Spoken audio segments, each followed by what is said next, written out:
இந்த விஷயத்துக்கெல்லாம் பிரேக்கப் ஆகுது அப்படின்னா என்னென்ன விஷயமா இருக்கும்?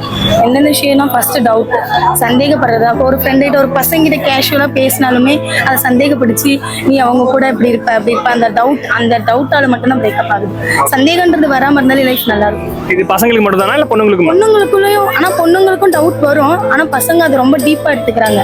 நம்ம இப்போ லவ்வர் நம்மகிட்ட மட்டும்தான் பேசணும், மற்றவங்கிட்ட பேசக்கூடாது அப்படி ஒரு இன்டென்ஷன் இருக்கும்போது நாங்கள் இப்போ ஒரு பசங்கிட்ட பேசுகிறனாலுமே அவங்க அதை டவுட் படாமல் சரி நம்மளோடைய லவ்வர் நம்ம கூட இருப்பா என்னைக்கு அப்படின்னு ஒரு மைண்ட் செட்டில் இருந்தாங்கன்னா அந்த டவுட் வந்திருக்காது. ஆனா அந்த நம்பிக்கையை வந்து பொண்ணுங்க கொடுக்கணும்ல. கொடுக்குறோமே. நான் 8 years லவ் பண்ணியிருக்கேன். நான் அந்த நம்பிக்கை கொடுத்துட்டு தான் இருக்கேன். இப்போ திடீர்னு டவுட் வந்து ஃபைட் பண்ணா பையன் நமக்கு எப்படி இருக்கும்? இப்போ 8 வருஷம் உங்களுக்காக நாங்கள் இருந்தவங்க அப்போ கண்ணு தெரியலையா?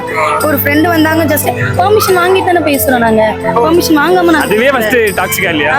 இப்போ டாக்ஸிக்ன்றது டவுட் இருக்கு, எனக்கு எப்படி சொல்றதுன்னு தெரியல. பட் அவங்க நான் இப்போ ஒரு ஃப்ரெண்டு வராங்கன்னு வச்சுக்கோங்க, நான் சொல்றேன் நான் அவங்க கிட்ட பேசுறேன், நான் பேசட்டுமா அப்படின்னு சொல்லி பெர்மிஷன் கேட்டு தானே நான் பேசுறேன். நான் உங்ககிட்ட பெர்மிஷன் கேட்காம இருந்தா தான் அந்த இடத்துல உங்களுக்கு நான் டவுட் வரணும். நான் பெர்மிஷன் கேட்டு பேசியுமே நீ டவுட் பட்டு சந்தேகப்பட்டு பிரேக்கப் வரைக்கும் போகணும்னு அவசியம் இல்லை. ஏன் அந்த பையன் சந்தேகப்படுறான்? ஏன் சந்தேகப்படுறேன்னா இவங்க கூட டைம் ஸ்பெண்ட் பண்றதில்ல, ஃப்ரெண்டு கூட டைம் ஸ்பெண்ட் பண்றதுனால. தப்பு இல்லையா? தப்பு தான். ஆனா அவங்க எனக்கு அந்த டைமுக்கு நான் இப்போ பேசணும்னு நினைக்கிற டைம் எனக்கு கால் பண்ணல, நான் பண்ணும்போது நான் வேலையா இருக்க வைக்கிறேன்றாங்க.